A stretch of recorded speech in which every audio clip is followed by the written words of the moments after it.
Hello, and welcome to show number 2346 of Eyes on Success, a weekly program covering a wide variety of topics of interest to people with vision loss. I'm Nancy Torpey. And I'm Pete Torpey. You can use the same tool throughout the year and on your exam, and if you're blind, the tool won't be a reason that, it might get you stuck or discourage you from any kind of interest you might have in mathematics. I wish these tools existed 20 years ago. They didn't. And we'll be talking more about this tool that is not only useful to sighted people, but has been made very accessible and very useful to people with vision issues. Desmos Studios offers a variety of accessible software tools for working with mathematics, including scientific and graphing calculators, a matrix calculator, and a recently released 3D calculator. We'll talk with Accessibility Specialist Stephen Clower from Desmos about how they came to make these tools accessible and how they work. But first, for our tip of the week. This week's tip comes from Stephen Clower. My tip is never sacrifice your health for your job. It's a wise comment. Well, the reason for that particular tip is the last job ended up getting extremely stressful, and that is literally what I did. I put my work before my health, and kind of a tough lesson, but I learned it. And so anyone that asks for any sort of advice I have is focus on you first, and then once you're good, the world can wait. It's important to lead a balanced life all around. Yeah, absolutely.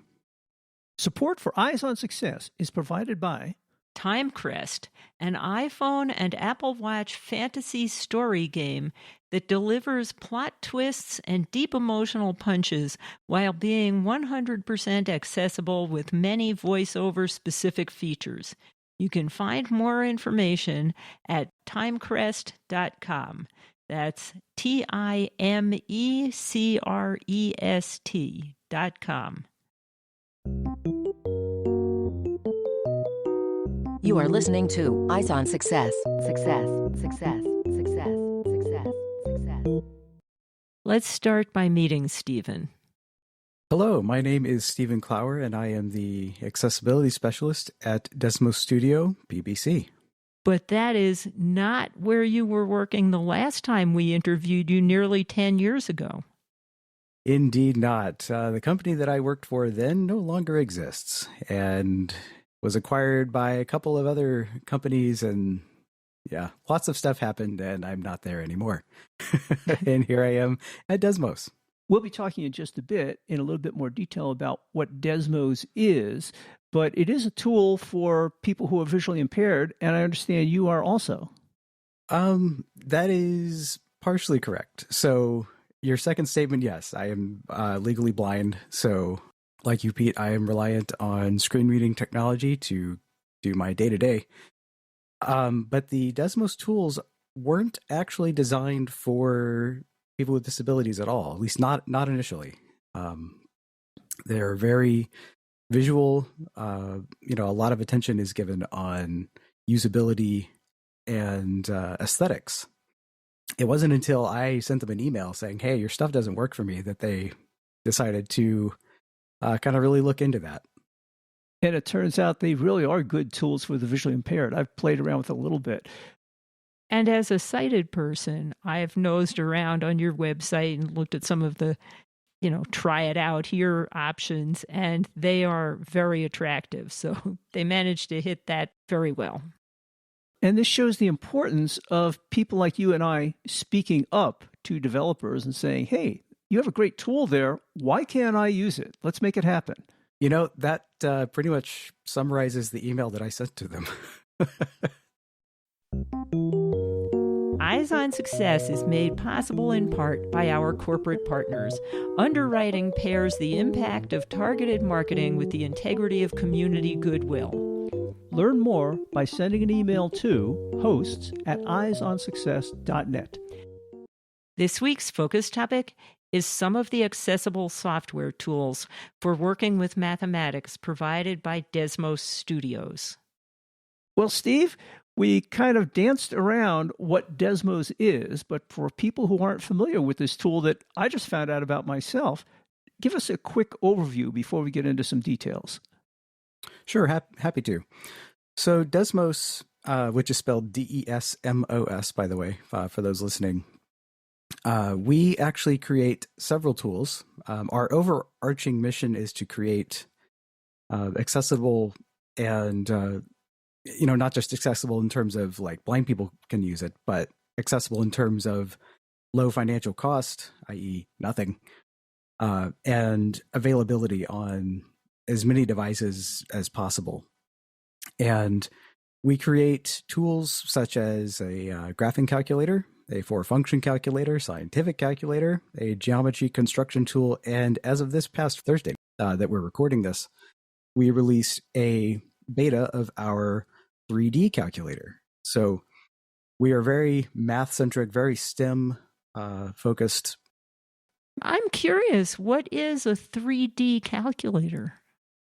3D calculator, that's a really good question. And it's our 2D calculator interface from our graphing tool. But it makes possible for you to create constructions or models in three-dimensional space. So you can create things like spheres or surfaces by using inequalities, 3D parametrics and all that kind of stuff. Think of it kind of as like maybe a CAD tool, but in this case, it uses the calculator to render everything, and it runs inside your browser, or if you have a new enough mobile device, it can run on your phone. So now you mentioned a whole bunch of other tools, including graphing calculators and scientific calculators, which are generally devices that a lot of students and professionals make use of in STEM fields, but not all of them are accessible, or if they are, they're pretty expensive to use. How did all this come about that they made tools like this and then made them accessible to people who are visually impaired? Sure. So to answer that question, I need to go back in time about 20 years for me, when I was a senior in high school. And I was taking an AP statistics course. That left a really bad taste in my mouth.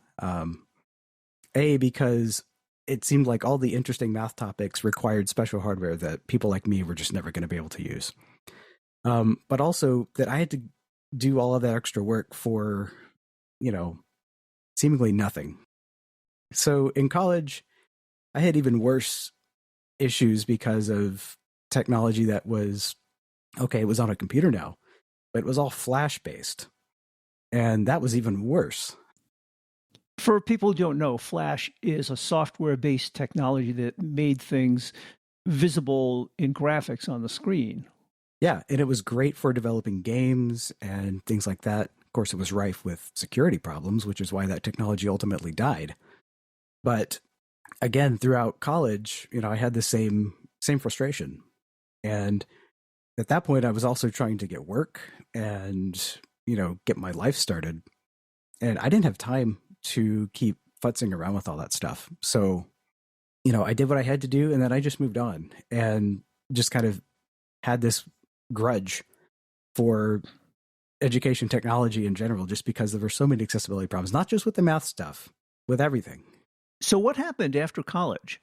So fast forward many years past the time that we had our interview in 2014 to the end of 2015. And I was looking for some extra work to supplement my income. And my mom, who was a math teacher, she met somebody at a conference who worked at this company called Desmos. And she'd been sending me these job links for a while and said, why don't you check these guys out? And I'm like, fine, I'll look at it. I just thought it was a math company, and all I could do was roll my eyes. But I gave him the benefit of the doubt. I gather things have worked out pretty well for you at Desmos since you're still there. Yes. First thing that caught my attention was they were not Flash-based. That gave me a lot of hope that maybe it would work. Then I loaded up their website and was disappointed. But instead of just saying, "Yep, here we go again," and throwing in the towel, I shot them an email because I knew I could help them fix it. And really, to my surprise, they responded. So we began work on, at the time, the only tool they had was a graphing calculator, and they were starting to build a curriculum tool to do like K-12 classroom lessons. But those are the only things they had. So they kind of hired me on as a part-time contractor to start making the equation editor accessible. I mean, when I say nothing worked, I literally mean nothing. Nothing talked. There were no shortcuts. Nothing was labeled as buttons. I mean, you couldn't get around. The most you could do was type stuff and assume that there were things on the screen. So that was kind of my first thing that I did. And then we added our audio tracing feature, which turns graphs into sound. And at the same time, started adding accessibility to the websites and keyboard shortcuts and all that kind of stuff. So as our new tools were being written, we just kind of had accessibility in the forefront of our minds because it was benefiting a lot of people that, weren't necessarily blind. They were just being helped by having these other things in the tools. But also it was good for business. I won't lie. One of the reasons they wanted to push for accessibility was because someone they were trying to get a contract with required it, and they didn't have it. They needed it. And I showed up at just the right time, and they got that contract, and we're still partners with them, 7 years later. So you really were the impetus for getting the ball rolling at Desmos to make these facilities that were really originally developed for sighted individuals fully accessible for people who couldn't see. The impetus, yes, but had the rest of the team not cared, this would have flopped. So I will take credit for at least getting it started, but I can't take credit for all the great work that's continued to happen through all this. It sounds like you got a lot of internal support from the group to continue this effort. Absolutely. So tell us a little bit more specifically about some of these tools. And graphing calculators are very important to anybody in the STEM field. And if they're not accessible, how can you proceed? What do these tools do?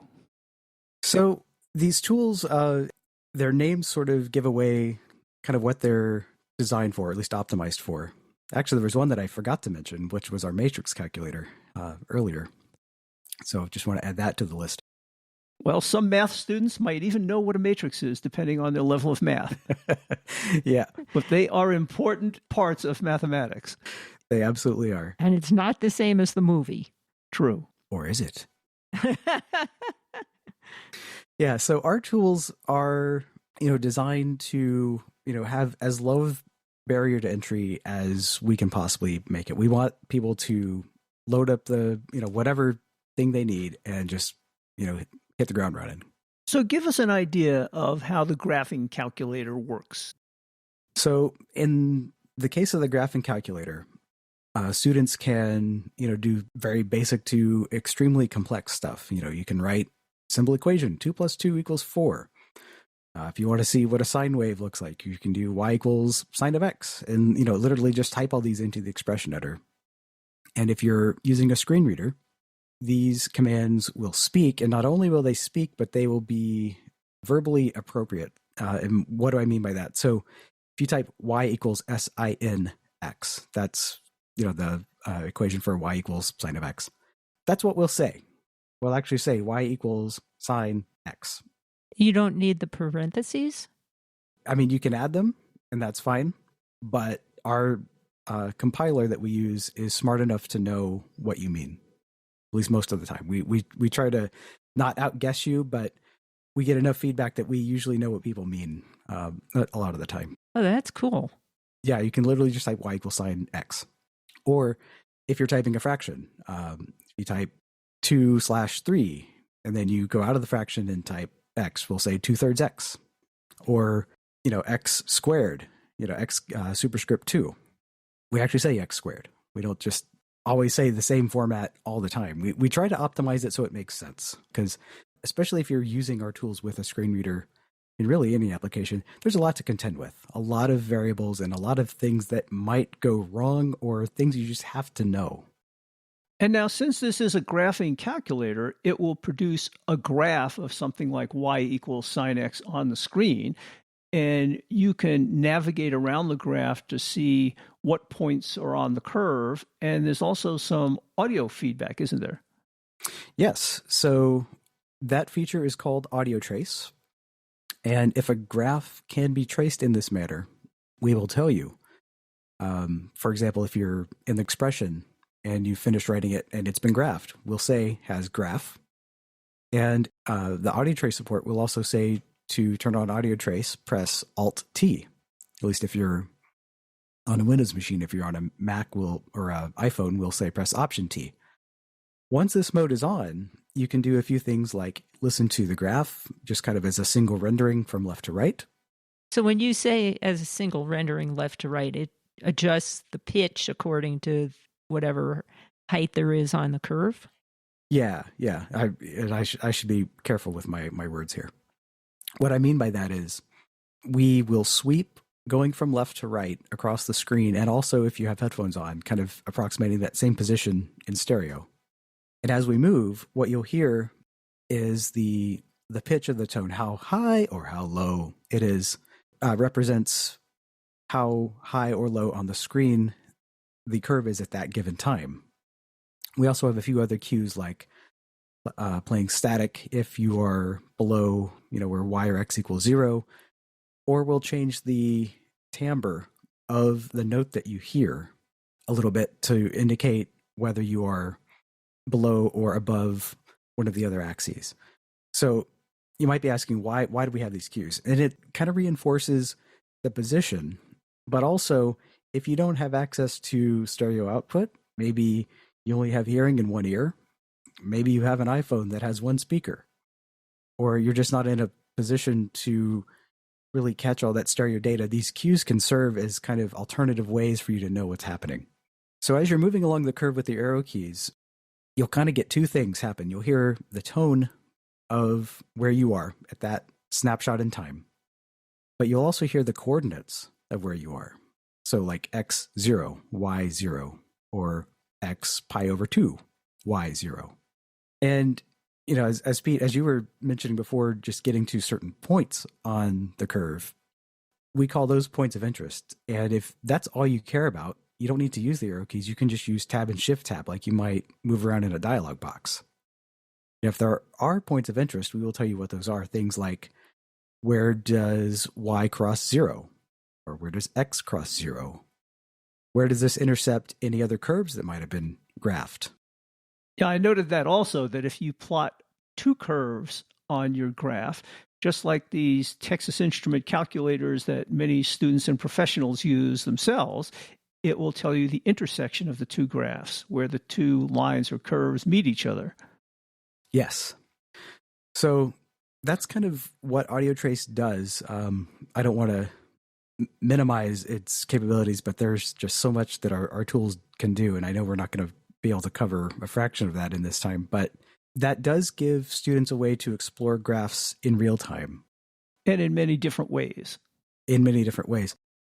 One other way that we support, if you have access to a supported embosser, you can actually create a Braille version of your graph straight from our calculator. And granted, the support for the embossers that we have right now, it's fairly limited, but it does exist.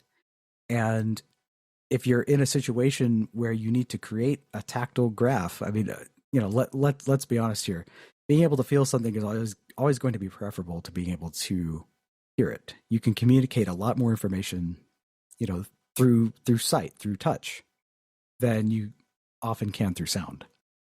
Are these tools compatible with the two-dimensional graphic displays? Not just a Braille embosser, but you can have refreshable Braille display? I'm happy you asked that question.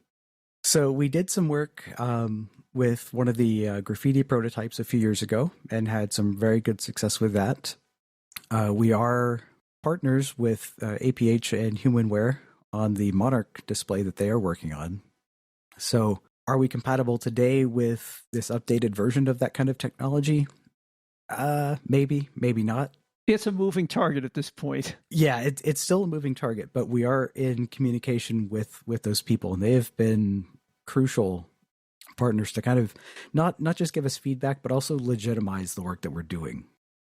So you described in a fair amount of detail how these tools work with the graphing calculator and the kind of feedback you can get depending on what you need. And I assume it works similarly with your other tools, like your three-dimensional calculator and your matrix calculator.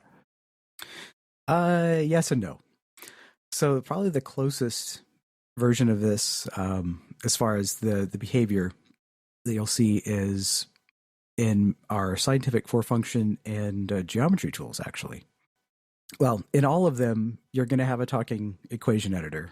And if there's some kind of evaluable output, like 2 + 2 = 4, or we're trying to tell you something, you will hear that in all of our tools. Where it gets a little dicier is the type of output. So for example, four-function scientific calculator, there's no graphing in that whatsoever. So we'll tell you what's been evaluated, and that's all there is to it. Kind of the same idea with the matrix calculator. Getting around might be a little unusual if you're not used to navigating matrices, but that's fine. Geometry too.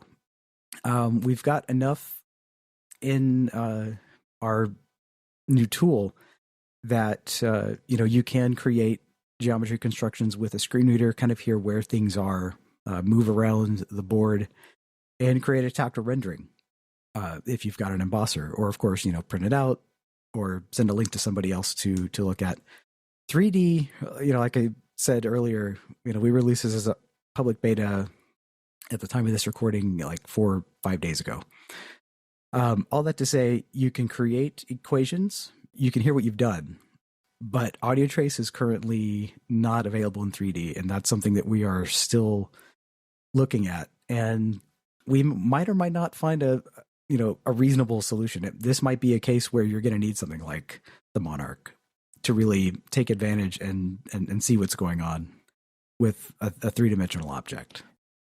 Well, it sounds like some great work there and some very useful tools, particularly for people who are visually impaired. I'm glad to see this work happening, and I hope many students and professionals avail themselves of these resources.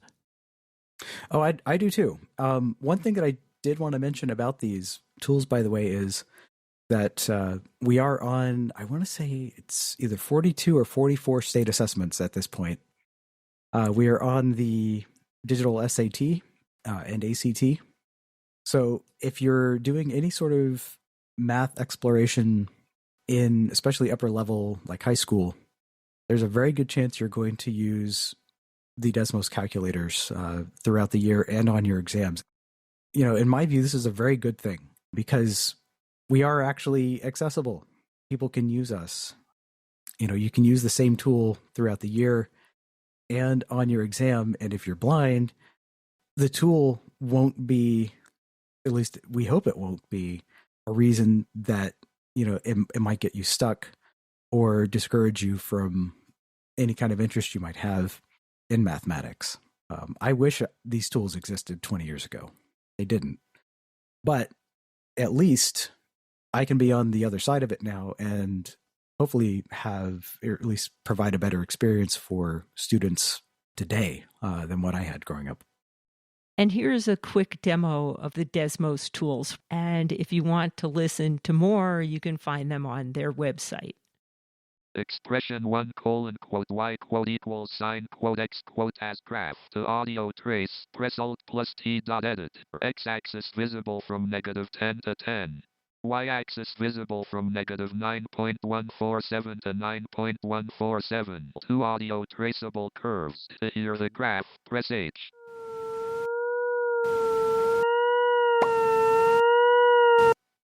Expression 2 : x = pi = 3.14159265359 as graph. Intersection with expression 1 at x : pi y : 0.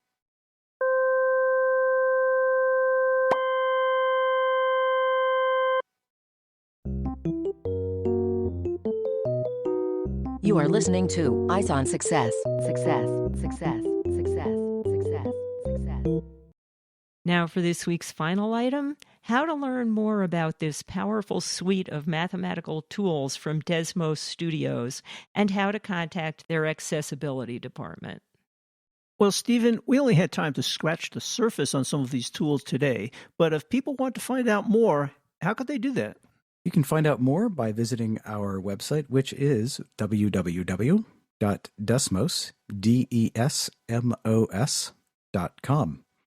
And there you can find links to all of the tools. You can find our apps for iOS and Android. You can find our Getting Started videos, social media. You can find our art contest, where some people have submitted entries that use our audio trace feature in ways we never intended, i.e. to make music. And if you want to get a hold of our accessibility department, which is mostly me, you can email accessibility@desmos.com.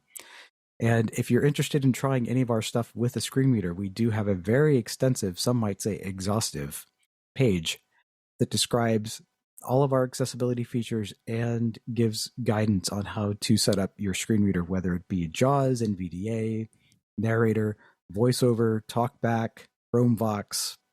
I think I've covered all of them. So these tools run on various platforms. If you want to run it on the web or on one of your devices or as a standalone program, you can do that. Correct. And we do actually test with these. We don't just write the instructions and then forget about it. But to find out all of that information, you can just go to desmos.com/accessibility. Do you have a social media presence? Yes, we are on Twitter or X or whatever it's being called today. And that is twitter.com/Desmos. We are also on YouTube, youtube.com/Desmos. Facebook is facebook.com/Desmos Inc. That's DESMOSINC. And I'm told, well, I know we're on, I think, Instagram and Threads, and I think those are also Desmos Inc., but I don't use either of those services, so I couldn't tell you. If these tools are free to the public, how are you funded?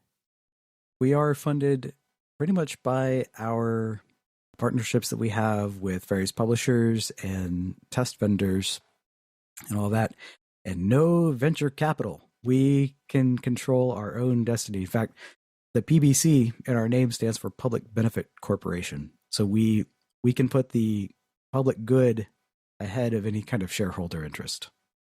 In case you missed any of the contact information, it can be found in the show notes for episode 2346 at our website, www.eyesonsuccess.net. That's it for today's show. Next week on Eyes on Success, we'll be talking with Shelley Brisbane, author of iOS Access for All, your comprehensive guide to accessibility for iPhone and iPad, about this recently released valuable reference guide. Shelley will discuss what can be found in the book and will highlight features of interest, including point-to-speak, customizing voiceover voices, personal voice, and more. Thanks for joining us this week, and we hope to catch you again next week. You've been listening to Eyes on Success, hosted and produced by Nancy Goodman Torpey and Peter Torpey. You can access the full archive of previous shows, subscribe to the podcast, and much more by going to our website, www.eyesonsuccess.net.